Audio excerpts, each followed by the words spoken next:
phone call from the attorney. My phone died. So It's down leather. Okay. I don't know enough about that particular thing to get into the leather, but Well, here's the deal. What I think that if you're spraying all the other units around there, and we don't have anything in that particular units that's not protected or have been treated with whatever, the bugs are going to come to where there's no treatment at, and we're pretty much aware of that. That's what happened the first time. So. okay. Yeah. Okay, so now that it's getting done, here's the next problem is they don't have the funding to put him in a hotel each time, and I don't know how many days that he has to be gone from the apartment once he do the treatment. The exterminator said within 4 hours it's supposedly okay, but they've been saying telling the residents 6 just to give a couple of extra hours. What are you running into with that? How long are you thinking? Well, here's the deal. The problem was is if we got the problem rectified, he didn't have to be out of his apartment 30 days like the first time. Due to the fact that I was not given permission to have somebody come in there, that's what happened the first time. This time, I wasn't going to deal with that again, so I tried to make sure I checked the avenues and let y'all know, hey, I'm going to call Terminates in myself. I put him in a hotel Friday night because he got out of the hospital, and he couldn't stay in their house like that. He's on oxygen.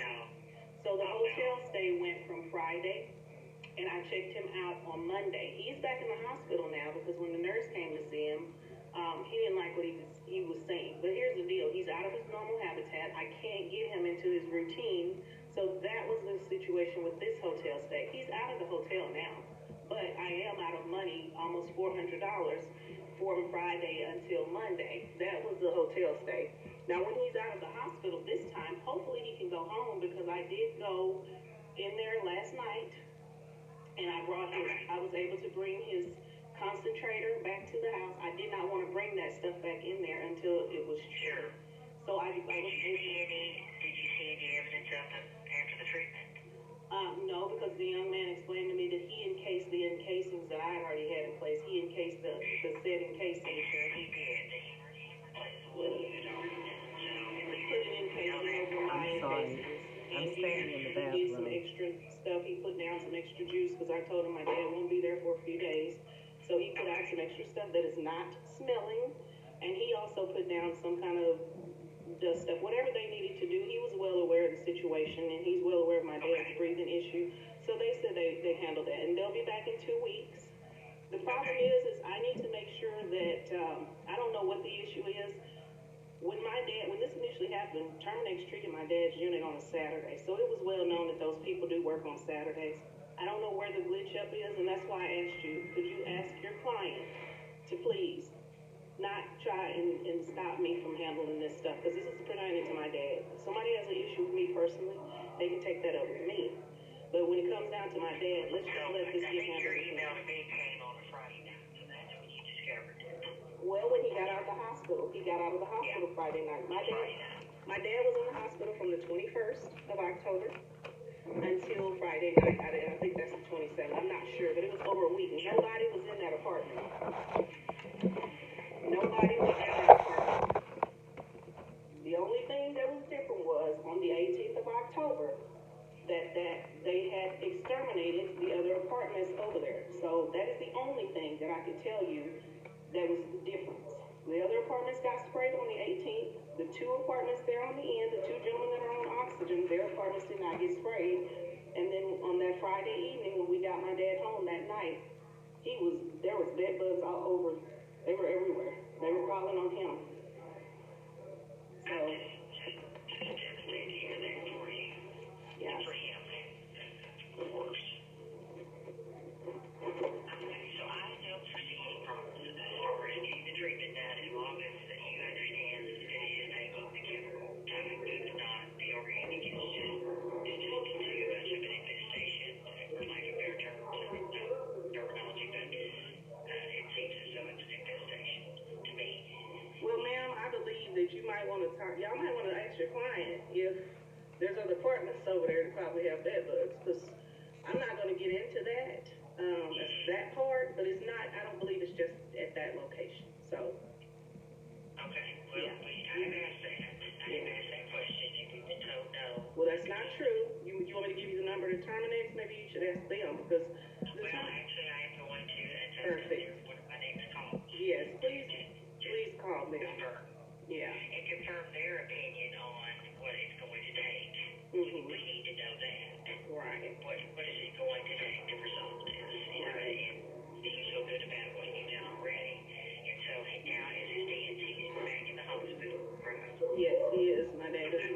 He's in the hospital right now until they let me know. I'll know something hopefully later on this evening when I get out of here. Yes, you're trying to do so many things. I do the same thing. I take care of an elderly father-in-law, so I understand. I understand. Let us know when you feel like you're going to be going home, so that we can just double check. We'll have someone go over there and check it. I'm sorry, like who? Like chemicals. We'll have someone in there get it.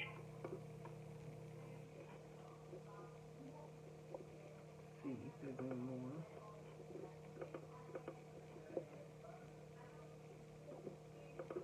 Stop. So I think that's pretty good. But I wanted to read what the investigator wrote. You clearly heard the recording.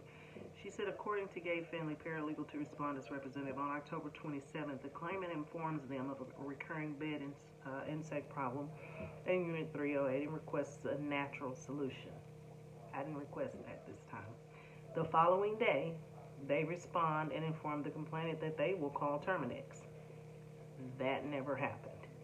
The complainant contacts Terminex directly and arranges for the natural treatment.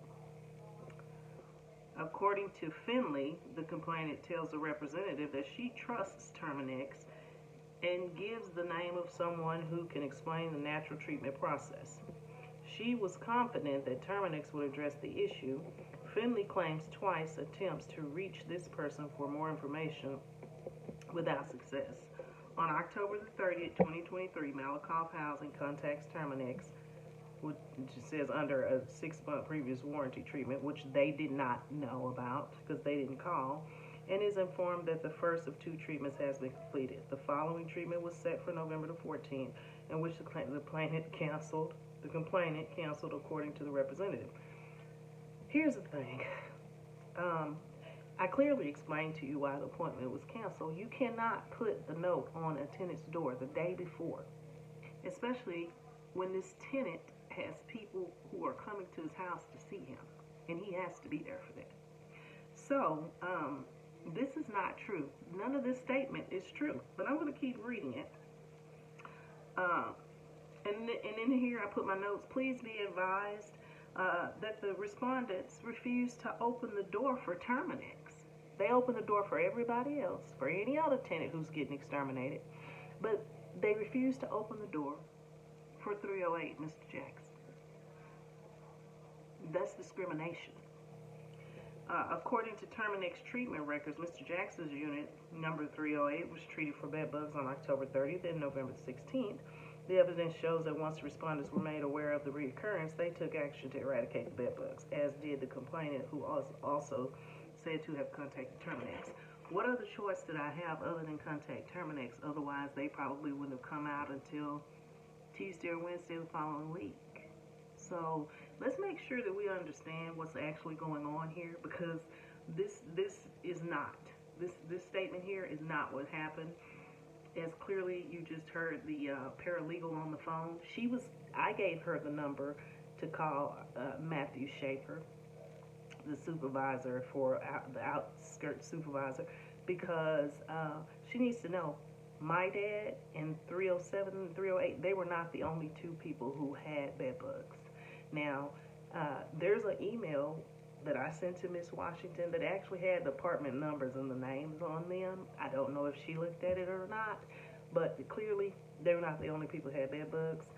And I spoke to one of the tenants' daughters, so I'm not going to get into that, but that executive director is lying, as well as this paralegal at this current moment is lying as well. But I provided you information for that. I don't want to prolong this video any longer because it's long, but I do need to say this before I get off of here. My dad's lease my dad, Mr. Morgan 307, and my dad's aide, Aurelia Bailey. None of them have gotten their leases yet. And on, let's see here, my dad's lease expires on November the 1st, 2023. That's when his new lease is due, November the 1st, 2023. We see it right here. I was given the paperwork to turn in, and usually when we do this, it's done usually October the 12th, and she has it done pretty quick. This was his old one from 2022, and it's done by the 25th. I turn the paperwork in, they send the stuff, we sign the lease. That happened this year. On October the 12th, this is the new one for 2023. This is the paperwork. This is the actual copy of my dad's lease paperwork here. And I want to be able to flip through here and show you all that it was turned in. It was signed on October the 12th, and everything was provided to her. This whole packet was provided to her on October the 12th. We're here. This is currently January the 1st of 2024. None of these people have a lease. My dad does not have a lease. Mark Mill in 307 does not have a lease.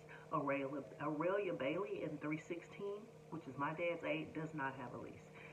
These are the people who said something, and this is clearly retaliation. They have none of these people have leases. So, with all of this evidence that I have provided to you all, and this is a video, so I'm pretty sure, I hope that you'll be able to access YouTube to see this. But this is just some of the stuff.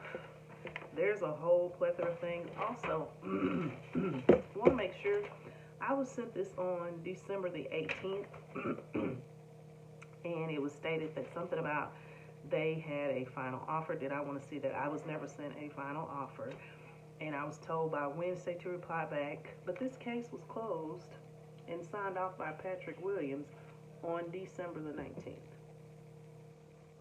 So, with that being said, it was stated that this is a no-cause case. I'm going to try my best to scan all these pages in with all of the writings of all of the things that are incorrect in this investigation. I'm hoping that it gets sent, because I've tried sending all types of documents to TWC already, and chances are they don't get half of them anyway, or I don't know what the problem is. But I'm going to try to scan this, and I will try to make sure that it gets sent to them and that they're able to see this, because this information is incorrect. This is a cause case, and it's not just a it's pretty bad. This is not just a one of the things I saw in here, it said something about sole situation, a reasonable combination denial as the sole reason or something like that. This is not the sole problem. There's discrimination. She's discriminating against these people as well, and that needs to be addressed, and it has been proven there is a pattern of discrimination. This whole situation here, yeah, this gay family, that whole thing was wrong, and I'm probably going to be contacting the Texas bar about that. If she actually said that, that was a lie, because that's not what that conversation was about, and that is not what I said clearly, and I can prove it. But yes, I would like to have this relooked at with the, then this is not new evidence. This is evidence I'd already sent in, but maybe there's a glitch in the system where TWC is not getting the attachments. And if that's the case, please allow me and inform me. Do I need to go and make copies and mail them to you all? I can do that. I'm going to paste this, or try to put this on YouTube. I will forward you guys the link so that you'll be able to go and look at it, because this is so far the only platform I can figure out that I can attach large documents and recordings to, so that someone can hear these, what is going on and what has happened. And I have other recordings. I've contacted that HUD director, Byron Gully, on several occasions. Nothing ever got fixed. I've contacted everyone. Nothing has gotten fixed. Something has to happen. Someone needs to get in here and take care of this situation, because this doesn't make any sense. These people are being abused. None of them have a lease. And I guarantee you, by you no causing this case, if something is not done, she's going to do something to these people. So I'm going to be making sure that I send my senator a copy of this link as well, because somebody's going to need to do something. I thank you for your time, and I pray that everyone has a happy new year. And thank you so much. Have a blessed day.